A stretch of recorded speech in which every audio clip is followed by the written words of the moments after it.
Hello' student, matric পৰীক্ষাৰ্থীসকলৰ বাবে আজি লৈ আহিছোঁ আছামিজ MIL ছাবজেক্টৰ ভাৱ সম্প্ৰসাৰণ। তো তোমালোকে নিশ্চয় জানা যে তোমালোকৰ মেট্ৰিক পৰীক্ষাত ভাৱ সম্প্ৰসাৰণ 4 মাৰ্কছৰ কাৰণে আহে। তোমালোকৰ মেট্ৰিক পৰীক্ষাত আবেদন লিখিব দিয়ে আৰু আবেদনত দি তোমালোকক ভাৱ সম্প্ৰসাৰণ দিয়ে। তো ছাত্ৰ-ছাত্ৰীসকল, আজি তোমালোকৰ লগত আমি প্ৰিভিয়াছ ইয়াৰত আহি যোৱা কিছুমান ভাৱ সম্প্ৰসাৰণ ডিছকাছ কৰিব গৈ আছোঁ উইথ আনচাৰ। তো তোমালোকে যদি এইখিনি ভালকৈ চোৱা তেন্তে তোমালোকে ইয়াৰে যিকোনো এখন ভাৱ সম্প্ৰসাৰণ পৰীক্ষাত কমন পাই যাবা। তো তোমালোকে ভালকৈ চাবা, এইখিনি উত্তৰ সহ আমি ইয়াতে দি দিছোঁ। আৰু ছাত্ৰ-ছাত্ৰীসকল, ইয়াতে বহুত সহজ ভাষাৰে লিখা আছে। তোমালোকে ভালকৈ যদি দুবাৰমান ৰিডিং পঢ়া তেতিয়াই মনত থাকি যাব। ছাত্ৰ-ছাত্ৰীসকল, ভিডিঅ'টো আৰম্ভ কৰাৰ আগতে তোমালোকে আমাৰ চেনেলত যদি আজি নতুন আহিছা তেন্তে আমাৰ চেনেলটো ছাবস্ক্ৰাইব কৰিবলৈ পাহৰি নাযাবা আৰু ভিডিঅ'ত লাইক এটা যদি এতিয়াও কৰা নাই ভিডিঅ'ত লাইক এটা কৰি দিবা। তো বলা এতিয়া আমি ডিছকাছ কৰোঁ। তো প্ৰথম প্ৰশ্নটো আছে, মানুহ মৰে কৈ চৰাই মৰে ৰৈ। তো এই প্ৰশ্নটো আহিছিলে মেট্ৰিক 2019ত। ইয়াতে উত্তৰটো চাব পাৰিছা। অসমীয়া সমাজত প্ৰচলিত এই আপ্ত বাক্যশাৰী গভীৰ তাৎপৰ্য আছে। ফলবলীয়া স্বভাৱ বা পেটত কথা ৰাখিব নোৱাৰা স্বভাৱৰ বাবে নক'বলগীয়া কথা কৈ মানুহক বিপদত পৰা দৃষ্টান্ত বিৰল নহয়।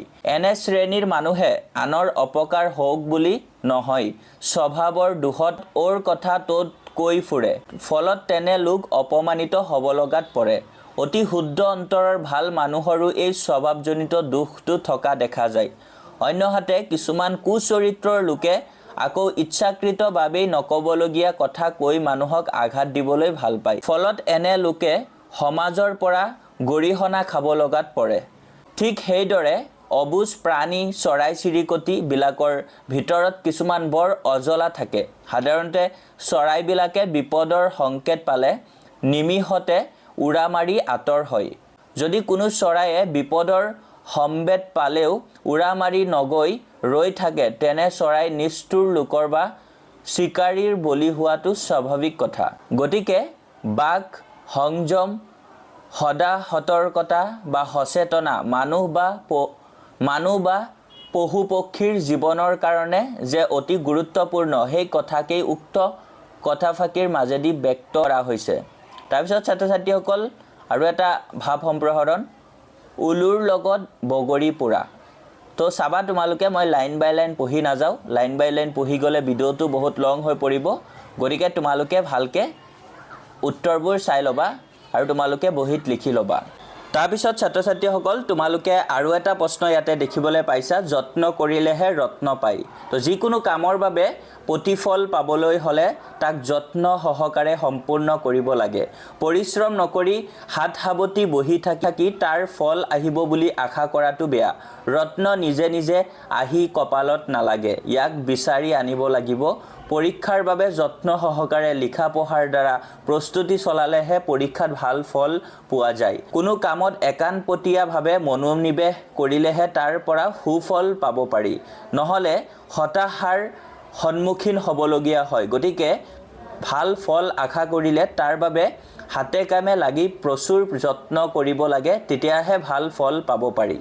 তো চাবা, ইম্পৰ্টেণ্ট আছে বহুত। তো ছাত্ৰ-ছাত্ৰীসকল, তাৰপিছত আৰু এটা ভাৱ সম্প্ৰসাৰণ আছে, হস্তিৰো পিছলে পাৱ সঞ্জনৰো বুৰে নাও। হস্তিৰো পিছলে পাৱ সঞ্জনৰো বুৰে নাও। তো চাবা তোমালোকে, বহুত ইম্পৰ্টেণ্ট হয়। তো ছাত্ৰ-ছাত্ৰীসকল, উত্তৰটো তোমালোকে চাবা, ইয়াতে ধুনীয়াকৈ দিয়া আছে।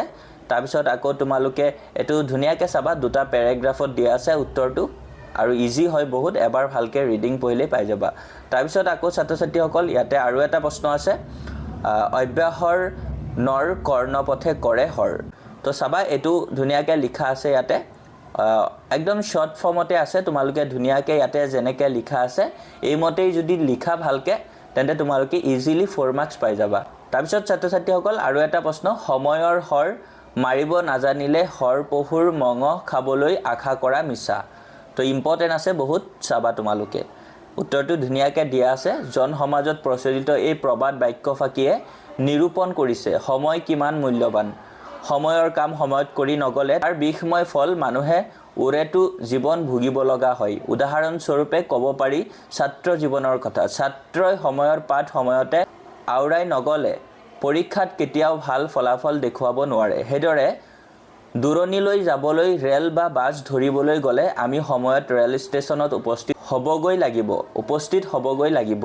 অন্যথা আমি ৰেল বা বাছ এৰাৰ পিছতহে ৰেল ষ্টেচন বা বাছ আস্থান পামগৈ। ফলত আমি গন্তব্য স্থানলৈ যাব নোৱাৰিম। অৰ্থাৎ নৈৰ সোঁত যিদৰে বিৰামহীন গতিৰে বৈ থাকে, ঠিক তেনেদৰে সময়ো নৈৰ সোঁতৰ দৰে কাৰো বাবে ৰৈ নাথাকে। তাৰপিছত ছাত্ৰ ছাত্ৰীসকল আৰু এটা প্ৰশ্ন ভাৱ সম্প্ৰসাৰণ মেট্ৰিক 2018ত আহিছিলে। প্ৰশ্নটো হৈছে 100 গৰু মাৰিলে বাঘৰো মৃত্যু হয়। উত্তৰটো হ'ব প্ৰাচীন কালৰে পৰা 100 গৰু মাৰিলে বাঘৰো মৰণ।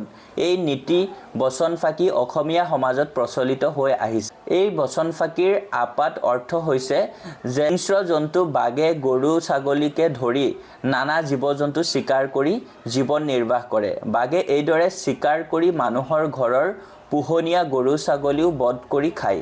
প্ৰথম অৱস্থাত গৃহস্থই তেওঁৰ গৰু বা ছাগলীক কিয় নোহোৱা হ'ল গম নাপালেও পিছত বাঘে খালে বুলি নিশ্চিত হয়। এইদৰে বাঘে গৰু ছাগলী খোৱা ঘটনা এবাৰ দুবাৰকৈ গাঁওখনৰ সাধাৰণ সমস্যা হৈ পৰে। তেতিয়া নিজৰ গৰু ম'হ বচাবলৈ ৰাইজে সন্মিলিত প্ৰচেষ্টা চলায়। বাঘেও সহজে পোহনীয়া এৰাল দিয়া গৰু ছাগলী খাবলৈ পাই কষ্ট কৰি চিকাৰ কৰাতকৈ বাৰে বাৰে মানুহৰ গৰু ছাগলী আদি খাবলৈ আহে। এইদৰে সহজে চিকাৰৰ লোভত আহি বাঘ ৰাইজৰ ৰোষত পৰে আৰু সন্মিলিতভাৱে ৰাইজৰ আক্ৰমণত বাঘে অকালতে মৰিব লগা হয়। এই বচনফাকিৰ গূঢ়াৰ্থ হৈছে যে মানুহৰ অজ্ঞাত হাৰে কোনোৱে অসামাজিক কামত লিপ্ত হ'লে প্ৰথম অৱস্থাত তেওঁ হাৰি যাব পাৰে, কিন্তু যেতিয়া তেওঁৰ সেই কামত মানুহ অতিষ্ঠ হয় তেতিয়া বাঘৰ দৰে সেই অপকৰ্ম কৰা মানুহজনৰো একে অৱস্থা হয়। তেওঁ ৰাইজৰ শাস্তিৰ সন্মুখীন হ'ব লগা হয় আৰু কেতিয়াবা বাঘৰ দৰেই তেওঁৰ মৰণ হয়।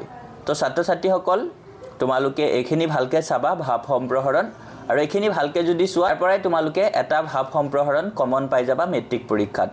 আৰু ছাত্ৰ ছাত্ৰীসকল তোমালোকৰ যদি ভাৱ সম্প্ৰসাৰণ ৰিগাৰ্ডিং কিবা ডাউট থাকে তোমালোকে কমেণ্টছত জনাবা, আৰু বাকী তোমালোকৰ নেক্সট কোনটো টপিকৰ ওপৰত এনেকৈ ভিডিঅ'ছ লাগে তোমালোকে কমেণ্টছত জনাবা। আমি তোমালোকৰ কমেণ্টছ অনুযায়ী ভিডিঅ'ছবোৰ লৈ আহিবলৈ ট্ৰাই কৰিম। তো আজিৰ কাৰণে এইখিনিয়ে আছিলে। আশা কৰোঁ ভিডিঅ'টো তোমালোকৰ বাবে হেল্পফুল আছিলে। গতিকে ভিডিঅ'ত লাইক এটা কৰি দিবা আৰু আমাৰ চেনেলত আজি নতুন আহিলে চেনেলটো ছাবস্ক্ৰাইব কৰি ৰাখিবা। থেংক ইউ ফৰ ৱাচিং। কিপ ৱাচিং IH Tech Assam।